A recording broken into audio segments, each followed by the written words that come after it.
Hi guys, this is Fly Girl TW with Anywhere But Here, the London Chronicles, and what you're about to listen to is a Q&A session that I had with my mom, just kind of talking about and reminiscing our London experience. So, there's about, 8 or 10 questions that I asked her, so take a listen, and if you have any questions afterwards or need clarification, make sure you email me travelanywherebuthere@gmail.com, and I'll get more into detail with you. Thanks for listening. Have a great day. Hey, Mom, I just want to say thank you for answering these questions for me. I just wanted to upload kind of a Q&A to the YouTube channel so that people who we don't talk to all the time will have an opportunity to kind of hear what we thought about our London Chronicles experience. So, thank you. And here's my first question. Okay, so on a scale of 1 to 10, how excited were you for this trip? 12. You were overexcited? I was overexcited. So before we left, we both had some, I'll say slight concerns about the length of the flight and sitting down so long. So tell me how you feel like you managed the flight going over there and then also coming back. Very well. So share with me more. Tell me more. And I'm asking because there are people who have hesitated, like we did, even at a small portion, for taking international flights for the fear of sitting so long or being across all that water, whatever their fears may be, and maybe you'll have something to share that will help them get over that fear. I think I mentally prepared myself for it. Mm-hmm. And the way I talk, the way I thought about it, I do a lot of head stuff. I was like, oh, it's LA, because LA is 5.5 hours, I think. So I kept thinking, oh, it's LA plus 3 hours. Yeah. Go, let's get to the airport. I don't even want to be there 2 hours early. I want to go, and the plane be waiting on me, and I get on it and go on. Let's go. Reminded me of how far air traffic and technology and all that has had to kind of partner with one another and come together, because we no longer have to be in the air as long as we did even 6 years ago when we were supposed to go. So I think that's good. And I really appreciate it. And I know I've had other flights like that or similar to it, but where the pilots were so professional, maybe that's it. I don't know. But for them to, when it was a bump or when they thought that maybe it was going to be a little bumpy, yeah. I appreciate them saying, fasten your seatbelt and go back to your seat. Yeah. I appreciate it. Describe in 2 words your thoughts about Heathrow. Just 2 words. Huge. And? I miss anything else. That's all I can think of. Huge. I agree 100%. I am with you when you're right. It was the biggest airport I've ever been in, and I know that they've done a lot of upgrades and things like that, but it's so large that it feels like it would take you an entire day to get from one section of the airport to another section of the airport, therefore not making it so user-friendly. And I think we really got lucky with finding the airport representative to help us get to where we needed to show our passports in order to kind of expedite our process, because the line that we saw with everyone just trying to get into the country, so to speak, was humongous as well. Did you think the city was to navigate? How did we do getting around? I didn't think we did bad.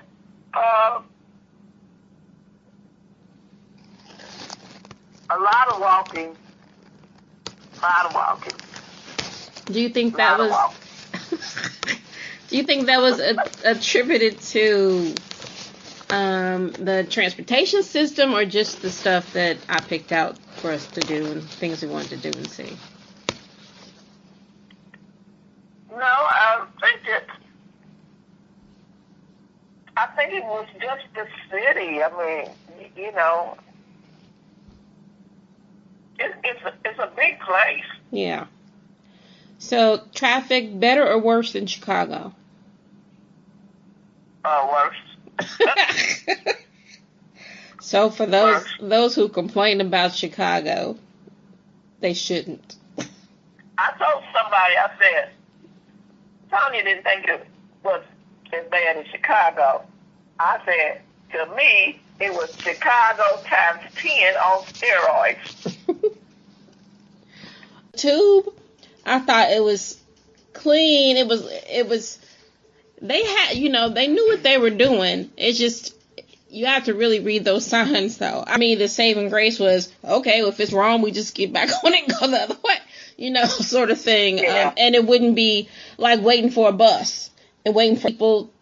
Most people, I'd say probably 95% of the people, got up and let you sit down. And so, like when you're saying the cab driver was saying everybody on that tube wanted your money, you know, it's like that's not the case. People were being courteous, and they would got up and let you sit down. So I thought that was really nice. So just thinking back, how would you rate the type of tours and activities that I chose for us to do? So were they good selections, or could I have chosen something differently? You tell me. What could have been improved? Oh, yeah. I actually loved everything that we did.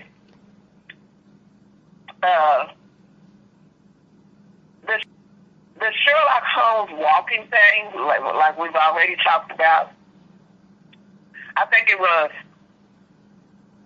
too long walking, yeah, or it wasn't what I was expecting. Yeah. I was expecting right, like a Jeremy Brett Sherlock Holmes, and then maybe I wouldn't have been, well, I probably still would have been as tired, but 2.5 hours walking, I think that's a bit much.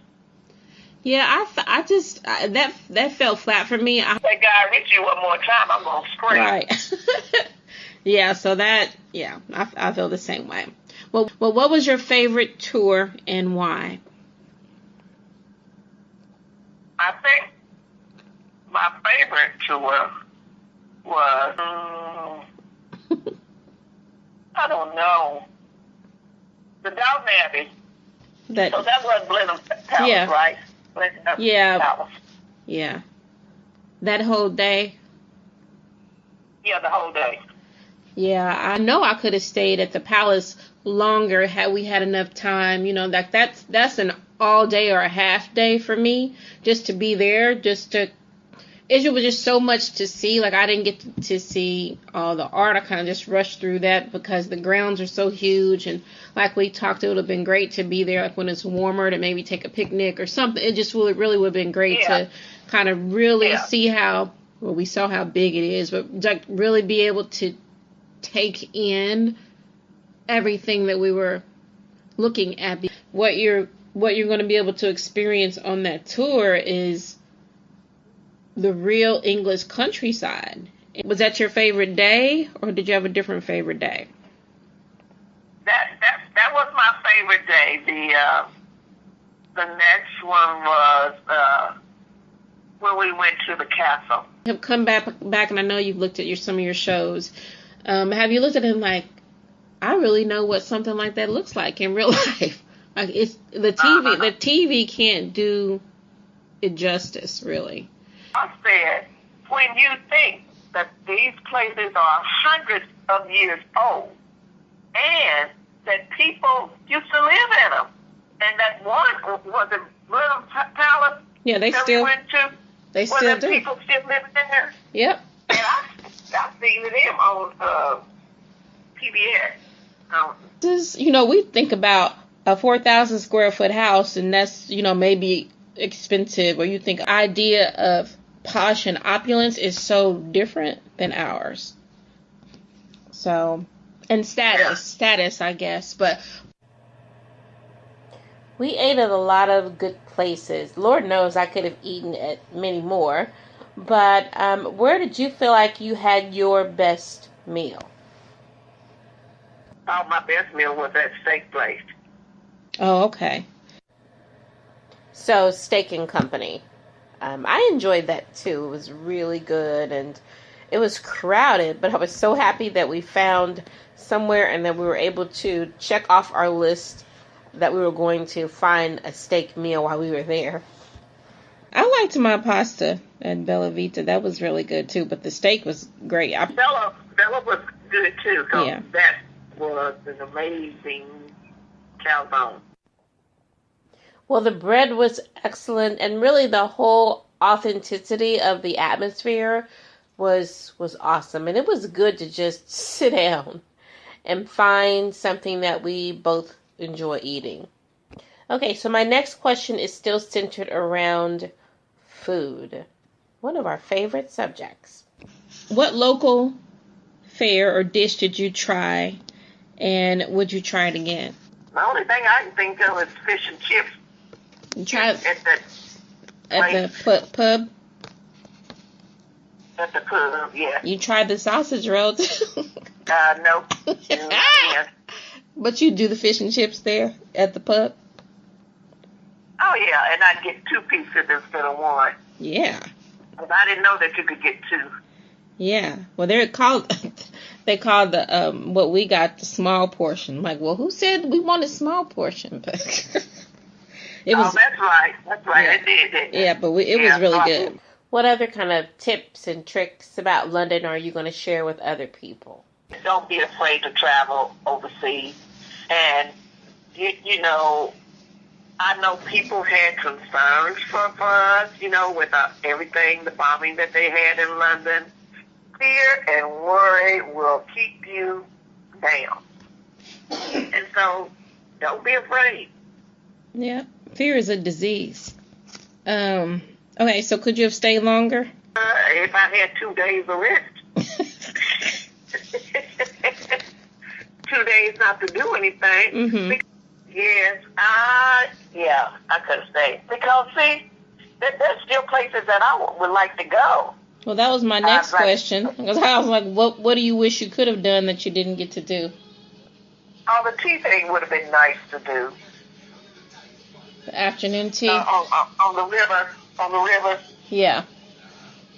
That would have been nice to do, but it was still okay. That, and I would have liked to see Scotland Yard. We walked. What did we do? No, we rolled past it while we were on the hop on, hop off. It was so quick. That midsummer tour. Mhm. And there's got to be locations where Rosemary and Thyme. Yeah. Where because those shows, the greenery and the flowers and all that stuff, it's amazing. It's beautiful. Yeah. And if you don't appreciate stuff like that, you know. Now that would have been a great tour to go to see, you know, like you said, the landscape and different things like that when we were there. That was a trip of a lifetime. Why do you say that? Yeah. Why do you say that? It just wasn't. It was. It's like you said. It's something that has been on my bucket list forever and ever and ever, you know. And then you wanted to go, and then just for the two of us to experience together, Mhm. you know. Yeah. Well, a trip of a lifetime. I think the whole thing from the beginning to the end, you know, because well, that is all the questions that I have for you. So thank you for answering my questions. I appreciate it. Is that all? Devin said you was hype. What else do you want to share with me? I was. Devin, it was wonderful. Okay, guys, so that concludes my Q&A session with my mom. It's going to end weird because we just started rambling on like we typically do about any and everything. But hopefully you had the opportunity to gather the type of experience that we had while we were in London. So thanks again for listening, and don't forget to follow Anywhere But Here on all social media. Take care, guys, and always remember to fly high.